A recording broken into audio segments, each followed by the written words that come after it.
Muy buenos días a todas las personas que nos acompañan el día de hoy. Es un gusto para mí estar de nuevo en este espacio de En Casa con Ajeco, y como todos los lunes y todos los miércoles les digo, está creado para que conectemos y aprendamos a pesar de la distancia mientras estamos, especialmente en estos momentos, cuidándonos en la coyuntura del COVID-19.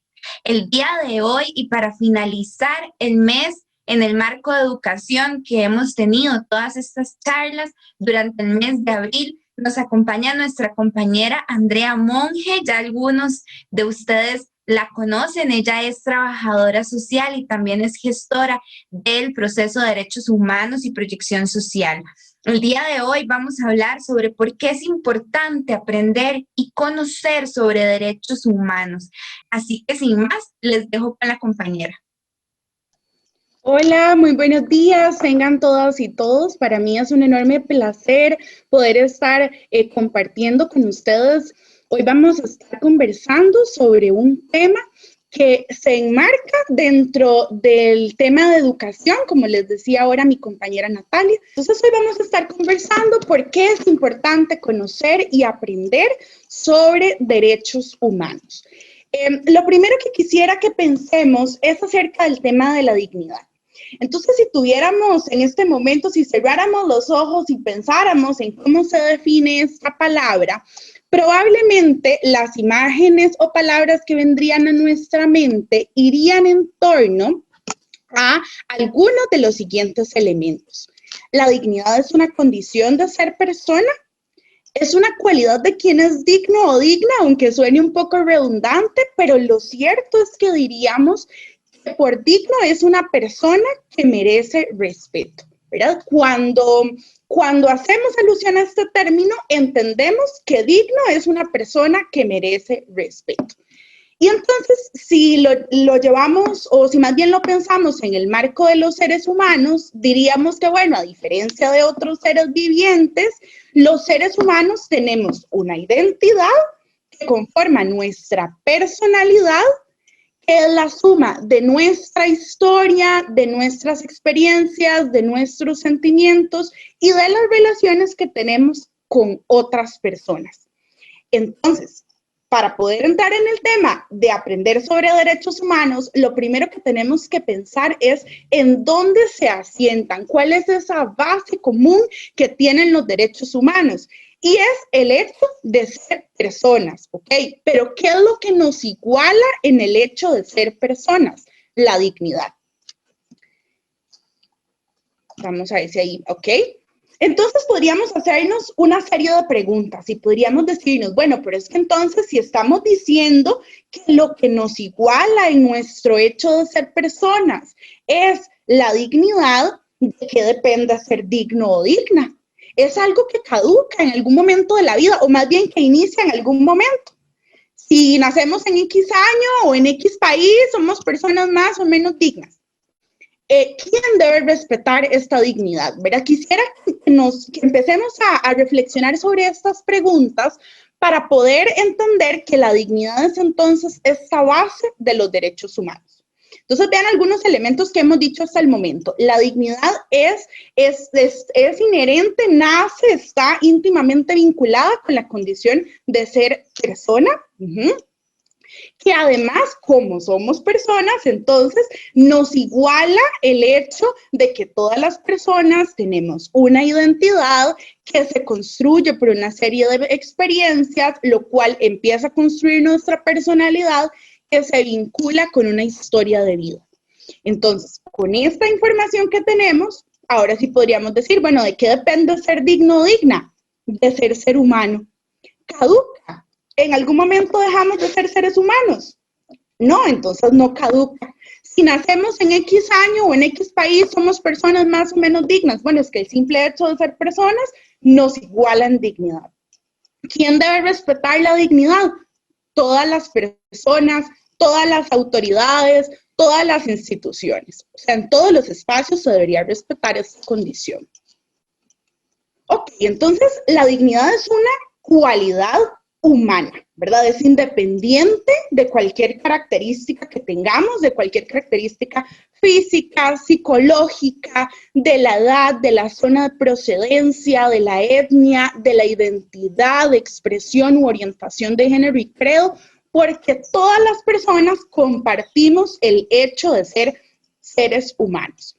Entonces vean que esta primera parte podría estarnos sonando muy redundante porque todo se resume en que la dignidad es una cualidad humana. Pero ¿a dónde queremos llegar? A esta pregunta. Bueno, entonces si todas las personas tenemos igual dignidad por el simple hecho de ser seres humanos, siempre hemos vivido esta cualidad. Y ahora al final también quisiera que reflexionemos. ¿Vivimos todas las personas en esta cualidad? Ahora vamos a hacer la reflexión. Sobre esta pregunta concreta de si todas las personas hemos vivido en siempre desde esta cualidad, resulta que la respuesta es que no. No siempre todas las personas hemos vivido desde la dignidad. Y entonces quisiera que pensemos, como en algunos eventos de la historia, que nos hacen entender que de repente en algunas partes de esa historia, si estábamos en el lado correcto, teníamos cierta dignidad, pero si estábamos en el lado incorrecto, no. Esto nos puede parecer súper paradójico, pero les voy a poner el ejemplo de la esclavitud. Si estábamos en el lado correcto de la historia, entonces, correcto, comillas, ¿verdad? O en un lado favorecido, nos correspondía poder tener esclavos, podíamos ponerle precio a las personas, podíamos comerciar con personas. Pero si estábamos en el lado incorrecto, comillas, o desfavorecido, nos correspondía ser esas personas con las cuales comerciaban. ¿Y eran personas cuáles? Eran personas todas. ¿Qué las distinguía en el caso de la esclavitud? El color de su piel y su origen. Pero eran personas todas. Entonces la dignidad, que al inicio parecía que era una característica que teníamos por el simple hecho de ser seres humanos, por el único requisito era nacer, parecía que entonces no siempre en la historia todas las personas hemos vivido de esta cualidad. Y entonces acá quisiera destacar en esta diapositiva algunos hitos que representan entonces antecedentes de estos derechos, porque como les decía, no siempre entonces durante toda la historia de la humanidad, no siempre hemos vivido desde esta cualidad. Acá hay algunos hitos importantes en donde si bien no todas las personas tenían los mismos derechos, pero fueron pues algunos esfuerzos para generar algunos antecedentes a los derechos humanos. Tenemos antes de Cristo inclusive el cilindro de Ciro, la difusión de los derechos humanos de los pueblos de Babilonia, ¿verdad? Son materiales que se dieron inclusive antes de Cristo. Luego tenemos en los años 1215 la Carta Magna firmada por el rey de Inglaterra, luego la Declaración de Independencia de Estados Unidos, luego la Constitución de Estados Unidos de América, la Carta de Derechos, ¿verdad? Una serie de instrumentos y documentos que entonces lo que hacían era dar derechos a ciertas personas. Veamos, por ejemplo, acá la Declaración de los Derechos del Hombre y del Ciudadano. Dan derechos a ciertas personas. Entonces nos devolvemos a la premisa, bueno, no todas las personas entonces siempre hemos vivido desde esta cualidad. Luego tenemos la Primera y la Segunda Guerra Mundial. Y por último, en 1945, producto de estos conflictos bélicos, la Constitución de la Organización de las Naciones Unidas. Entonces, estos fueron, como les decía, hitos que hicieron o que empezaron a sumar a que se generara una agenda de derechos humanos. En 1945 se hace el Acta Constitutiva de la Organización de Naciones Unidas, buscando que fuera un ente que entonces pudiera vigilar este supuesto, ¿verdad?, de que todas las personas, por el simple hecho de ser seres humanos, tengan derechos.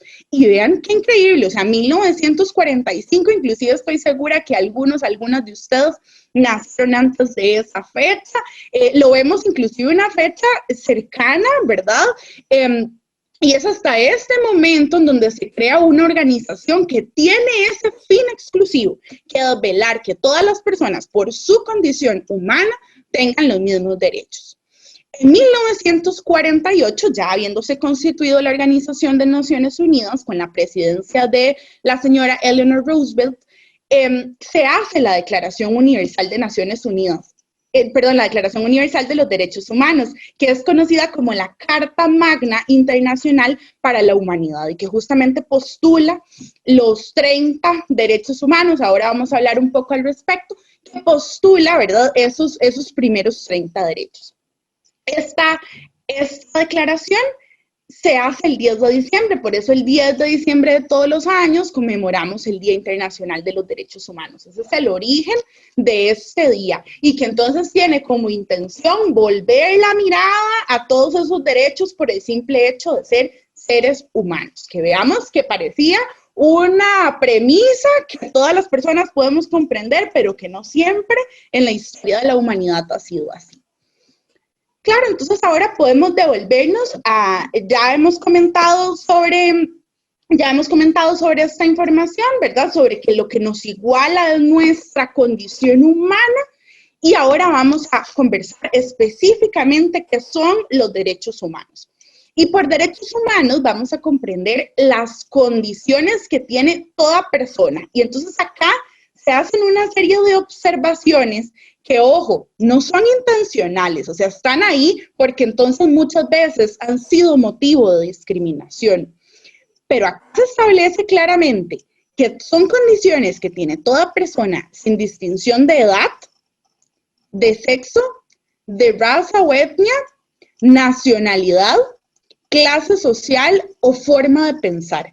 Es decir, sin distinción de nada, son condiciones que tiene toda persona y que son necesarias para que la persona justamente se desarrolle en todos los campos de su vida. Vean que no dicen algunos o que no dice en los campos en los que sea, comillas, bueno o buena, sino que dice en todos los campos de su vida. Sin interferencias de nada, pero otra vez lo explicita, sin interferencias de las autoridades de gobierno ni de otras personas y que nos permitan vivir, y vamos a ver estas 3 palabras, nos permitan vivir en igualdad, en libertad y en dignidad. Y que son condiciones personales que podemos exigir todas y todos, o sea, que estamos en el derecho de exigirles y que se adquieren desde el momento mismo en el que nacemos. ¿Por qué? Porque como ya hemos venido diciendo, desde nuestra condición humana, entonces se adquieren en ese momento. Es importante que entendamos, y no lo vamos a profundizar en este espacio, pero hay una serie de enfoques sobre los derechos humanos. Por ejemplo, hay un enfoque positivista que indica que los derechos son solamente los que están ahí escritos, ¿verdad? En la Declaración Universal, los 30 derechos, y esos son específicamente los únicos derechos humanos. Ese es un enfoque. También hay otro enfoque que dice que, bueno, de repente no se necesita que esté escrito todo, pero que cualquier condición, devolviéndonos a la definición, que cualquier condición que nos permita vivir en igualdad, en libertad y en dignidad podría constituirse un derecho humano y podría ser exigido. No nos vamos a desgastar mucho revisando los enfoques porque lo que quisiera que quede más claro es estas 3 palabras. ¿Qué son los derechos humanos? ¿Cómo los podemos definir? Los derechos humanos es todo lo que nos permite vivir en dignidad, en igualdad y en libertad. Que hay algunos que están normados en la Declaración Universal, pero que además son progresivos. Ahora los vamos a ver en las características, ¿verdad? No es un documento acabado, sino que son progresivos y se están ratificando instrumentos que pueden afirmar vivir en estas 3 palabras que tenemos acá: dignidad, igualdad y libertad. Estas son algunas características de los derechos humanos y que, si lo vemos, ¿verdad?, se relaciona también con la definición que hemos conversado. Son inherentes, todas las personas nacemos con ellos. En el momento en el que nacemos con estos derechos. Son universales, nos pertenecen a todas las personas, no hay condición que haga que no los podamos tener. Son absolutos, los podemos demandar ante cualquier instancia, ante cualquier persona, ante cualquier autoridad. Son inalienables, no se pueden separar de las personas, ¿verdad? No podemos decir como, no, ya yo no quiero más tener el derecho a la educación y me lo voy a quitar, ¿verdad? No existe esta forma de poder quitarnos algún derecho. Son inviolables, nada ni nadie puede violentarlos, eliminarlos o no reconocerlos. Y vean qué interesante este dato, excepto el derecho a la libertad, claramente, en caso de que la persona haya cometido algún delito y esté privada de libertad. Pero vean el término, privada de libertad, porque muchas veces escuchamos, ay no, esa gente que está en las cárceles, ni les den comida, ¿para qué les van a dar comida? ¿O para qué les van a permitir que les visite su familia? Ojo, el único derecho que se les ve limitado es el derecho a la libertad por esa situación específica del delito que cometieron, pero todos los demás derechos deben ser igual reconocidos. Son imprescindibles, ¿verdad? Nunca perderán su vigencia, los tenemos durante toda la vida, eso es súper importante. En la etapa de la vejez, ¿verdad? Todos los derechos los seguimos teniendo, los mantenemos a lo largo de la vida. Son indisolubles, son igual de importantes, no existe una jerarquía, no podemos decir, ok, es más importante el derecho a la educación que el derecho al trabajo. Todos los derechos son igual de importantes porque nos permiten vivir en dignidad, en libertad y en igualdad. Son indivisibles, no pueden separarse, no puede sacrificarse uno para garantizar otro.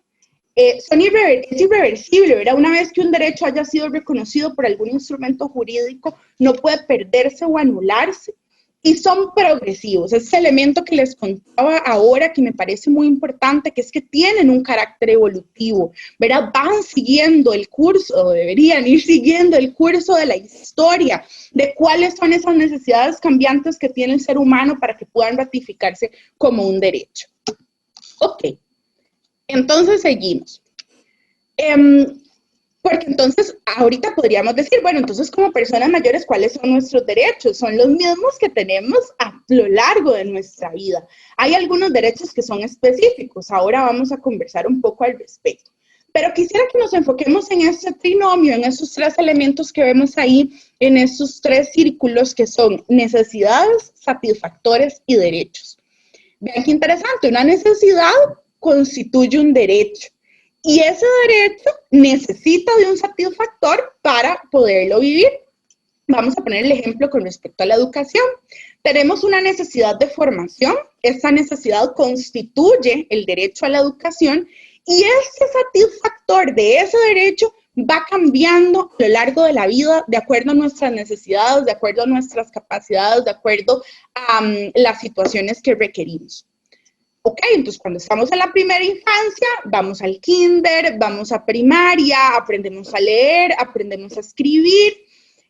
Luego tenemos instrumentos evaluativos como los exámenes, por ejemplo, para comprobar cuánto sabemos. Todo eso le llamamos educación formal. Pero podría llegar algún momento de la vida o inclusive en la primera infancia en donde decimos, bueno, pero es que hay cosas que tal vez no es tan necesario aprenderlas desde este método de que me hagan un examen y yo tenga que comprobar ahí que sé. Este método educativo es educación no formal y entonces vean que es el mismo derecho pero satisfecho desde otra forma, ¿verdad? La necesidad formativa, que la tenemos a lo largo de la vida, constituye un derecho que lo tenemos a lo largo de la vida, pero que se satisface de forma diferente, depende de las etapas de la vida que vayamos viviendo. Igual podríamos hablar, por ejemplo, del derecho a la participación. Tenemos una necesidad de integración, ¿verdad? De ser parte, una necesidad de socialización, de conectar con el otro, con la otra. Esa necesidad constituye un derecho a participar. Y esta participación se satisface de diferentes formas. Cuando somos niños o niñas, probablemente hacer algunas actividades orientadas a esa edad, lúdicas, orientadas exclusivamente al juego, ¿verdad? Ahí podríamos satisfacer esa necesidad. Cuando vamos creciendo, la satisfacemos desde otra forma, con nuestros grupos de amigos, a partir de nuestros intereses, y cuando somos personas mayores, también la satisfacemos de otra forma, igual con grupos de amigos, igual también pueden ser actividades lúdicas, igual de acuerdo a nuestros intereses y necesidades. Es lo que me interesaría que reflexionemos sobre esto. Entonces, ningún derecho lo perdemos a lo largo de la vida, ningún derecho cambia, sino que lo que varían son los satisfactores. La forma en que satisfacemos esos derechos son lo que varía. Y que además hay instrumentos afirmativos que empiezan a regular o atender derechos de poblaciones, ¿verdad? No son derechos específicos, son derechos de poblaciones que han sido históricamente vulnerabilizadas. Un ejemplo de ellos, no sé si se ve muy bien, pero si no, igual ahora lo vamos a comentar, es la Convención Interamericana sobre los Derechos Humanos de las Personas Mayores. Tiene unos derechos nuevos, por decirlo así, la convención. Bueno, tiene algunos derechos que son específicos, por ejemplo, el derecho a los cuidados a largo plazo, algunos derechos específicos para personas mayores, pero lo que busca es ser un instrumento afirmativo, ¿verdad? Que afirme que la vejez podría ser una razón por la cual las personas mayores eventualmente se encuentran en discriminación. Ok. Vamos a ver, esos son algunos de los primeros 20 derechos que la Convención protege, ¿verdad? Y que es importante que los conozcamos: a la vida y a la dignidad en la vejez, a la vida y a la independencia y a la autonomía, a la participación e integración comunitaria, a la seguridad y a la vida sin ningún tipo de violencia. Inclusive la Convención establece claramente los tipos de violencia: a vivir libre de torturas, penas, tratos crueles o inhumanos, a brindar consentimiento libre e informado en el ámbito de la salud de la persona mayor que recibe cuidados a largo plazo, ¿verdad? Les decía, esto es específico, y vean qué interesante, porque entonces es un ejemplo de que los derechos humanos son progresivos, ¿verdad? Este es un derecho específico que se crea para una población específica y que está ratificado por un instrumento afirmativo: a la libertad personal, a la libertad de expresión y de opinión y de acceso a la información,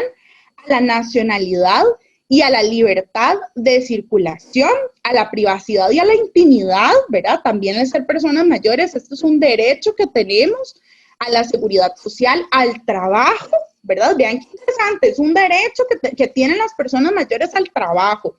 En otro espacio, hace unos días, comentaba una persona mayor que tuvo una charla con otra persona y le decía que es que las personas mayores ya no deberían pensar en trabajar, porque ya más bien lo que deberían pensar es que se les asegure una pensión. Y ella decía, bueno, pero es que a mí el trabajo me encanta, el trabajo me da vida, me hace sentirme parte. Bueno, es que es un derecho que las personas tienen: a la salud, a la educación, a la cultura, a la recreación, al esparcimiento del deporte, a la propiedad, a la vivienda y a un medio ambiente sano, entre otros derechos. Esos son algunos derechos y, como decíamos en la diapositiva anterior, y también hay satisfactores específicos para estos derechos. Ok. Si hablamos específicamente de instrumentos afirmativos, ¿verdad? Que contienen información que reconoce, ratifica sus derechos, podríamos establecer estos: la Ley Integral para la Persona Mayor y su reglamento, que data del 99, la Política Nacional de Envejecimiento y Vejez, que justamente este año cumple su periodicidad y tendrá que ser creada una nueva, el Consenso de Montevideo, que es un instrumento de algunos países de América que se firmó con diferentes medidas prioritarias para atender situaciones relacionadas con población y desarrollo, y hay un tema específico que se llama envejecimiento, protección social y desafíos socioeconómicos.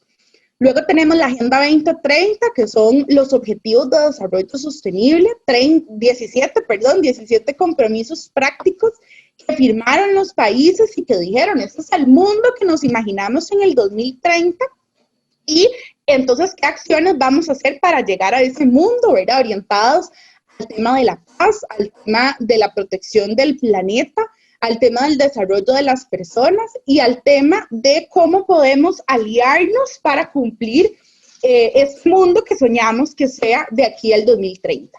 Luego tenemos la convención, lo que estamos conversando, que Costa Rica la ratificó en el 2016 y que entra en vigencia en el 2017, porque se ocupaban que algunos otros países la ratificaran. Ahora vamos a hablar de eso, porque es que esto es un instrumento entre los países de América. Ahorita vamos a conversar al respecto. Y el último, la Estrategia de Envejecimiento Saludable con Enfoque de Curso de Vida, que fue un documento elaborado por el Ministerio de Salud, que lo que buscó era integrar y articular desde diferentes organizaciones, instituciones y organizaciones de sociedad civil también, cómo podemos articularnos para desarrollar algunas acciones en torno al tema del envejecimiento. Les decía ahora que esta convención es una convención interamericana entre los países de América. Pero también podríamos pensar, y este podría ser un momento que estamos conversando sobre los derechos humanos en general, podría ser un buen momento de decir, bueno, es que tal vez eventualmente sería requerido una convención internacional. Y entonces les cuento que hay un camino, ¿verdad?, que ya se ha tejido desde la Organización de Naciones Unidas a partir de la presión de diferentes organizaciones de sociedad civil para que exista una convención internacional que cubra, por usar esta palabra, ¿verdad?, a las personas mayores en todo el mundo. Esos son algunos ejemplos de convenciones internacionales. Tenemos la Convención sobre la Eliminación de todas las formas de discriminación contra la mujer, la Convención de los Derechos de las Personas con Discapacidad y la Convención Internacional sobre todas las formas de discriminación racial. Como les decía yo ahora, se atiende poblaciones específicas que históricamente por alguna razón han sido vulnerabilizadas. ¿Qué es lo que se les ha vulnerabilizado? Ese acceso a sus derechos, su dignidad. Vean que ahí está el ejemplo de la Convención Internacional sobre todas las formas de discriminación racial y cómo iniciamos la charla. Bueno, comprendiendo que hace algunos años, al parecer, de la premisa de que todas las personas tenemos igual dignidad, habían personas que por el color de su piel de repente no tenían esta dignidad, no se les garantizaba esta dignidad. Entonces, este es un instrumento afirmativo que viene a atender, a entender esas situaciones que se presentaban antes y entonces viene a protegerles. Este tema de la Convención Internacional es importante porque entonces garantizaría, ¿verdad?, este reconocimiento de los derechos humanos de las personas mayores a nivel internacional actualmente y además, muy importante, y además tendría una forma de seguimiento porque todas estas convenciones tienen estrategias de seguimiento desde Naciones Unidas. Entonces, por ejemplo, para la Convención de Eliminación de todas las formas de discriminación contra la mujer, que se le dice CEDAW, para la CEDAW hay un comité de seguimiento que lo que busca es pedirle a los países cuentas de qué es lo que están haciendo para lograr la eliminación de todas las formas de discriminación contra la mujer. El tener una convención internacional también garantizaría esos instrumentos de seguimiento específicamente para el caso de personas mayores. En Costa Rica también tenemos, o hace poco, el 4 de junio del año pasado, en realidad, se hizo esta inclusión en un código penal, en el Código Penal Tico, que implicaba sanciones económicas de hasta 10 años de cárcel para efectos del abandono a las personas mayores. Ven, esto, por ejemplo, es una medida afirmativa para el derecho a una vida libre de violencia. Ok, ya para ir finalizando, porque quisiera escucharles y que podamos comentar al respecto. ¿Por qué es importante conocer y aprender entonces sobre derechos humanos? Ya hemos conversado sobre la dignidad humana que nos iguala en nuestra condición de personas. Conversamos sobre los derechos humanos, como las condiciones, sean normadas o no, nos vienen a permitir vivir en dignidad, en igualdad, en libertad. Conversamos en que hay instrumentos jurídicos específicos para atender esas necesidades, derechos y satisfactores concretos para poblaciones que han sido históricamente vulnerabilizadas. Pero ¿por qué es importante conocer y saber de esto? Bueno, lo primero es para identificarlos, ¿verdad? Para saber que eso es un derecho que yo tengo. Primero identificarlos, posteriormente para apropiarnos de ellos, porque son nuestros. Esto nos permitiría exigirlos, demandarlos, pero sobre todo vivirlos, ¿verdad? Si están ahí garantizados, es para que los podamos vivir. Si tenemos la garantía del derecho a la educación, del derecho a una vida libre de violencia, del derecho a la propiedad, del derecho al trabajo, están ahí para que los podamos vivir.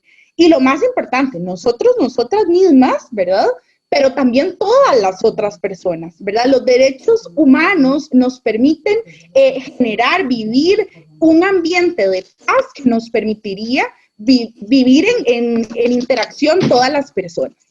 Ok. Posteriormente, desde la premisa de que todas las personas somos iguales en dignidad y derechos. Cuando no vivimos en esta condición, la discriminación es la base de la violencia. O sea, se pueden generar ambientes de discriminación y la discriminación es la base de la violencia. Ya conversamos sobre los instrumentos legales. ¿Y esto para qué? O sea, ¿para qué vivirlos? ¿Para qué conocerlos? ¿Para qué exigirlos? ¿Para qué es esto importante? ¿O para qué al final también nos demanda a este tema atención? Bueno, porque es también parte de nuestra corresponsabilidad. Hay una serie de derechos reconocidos, que es la flecha que vemos arriba, pero también es importante buscar el acceso a esta información y a los mecanismos en que podemos hacerlos cumplir. Tenemos estos derechos, pero requerimos accesar a mecanismos de información para poder cumplirlos. Es una corresponsabilidad nuestra informarnos para ahí sí poder accionar desde ellos. ¿Para qué? Para lograr la máxima, ¿verdad? Que es tener una sociedad inclusiva para todas las personas. Esa sería la máxima de los derechos humanos. Si nosotros logramos identificarlos, si logramos apropiarnos de ellos, si logramos exigirlos, si logramos demandarlos y vivirlos, entonces tendríamos o buscaríamos alcanzar una sociedad inclusiva para todas las personas, en donde podamos vivir todas las personas con igualdad y dignidad. Ok. Y ahora para finalizar, para abrir el espacio en el cual ya podamos interactuar, yo quisiera que pensemos en la pregunta que les hacía al inicio. Al inicio les decía, bueno, todas las personas vivimos en esta cualidad, todas las personas tenemos garantizados los derechos humanos, siempre lo hemos vivido a lo largo de la historia. Quisiera que devolverles la pregunta y decirles, ¿actualmente consideran ustedes que todas las personas mayores, mujeres, personas indígenas, personas con discapacidad, tenemos garantizados todos los derechos? Podríamos decir que no hay un solo derecho que se nos está viendo violentado.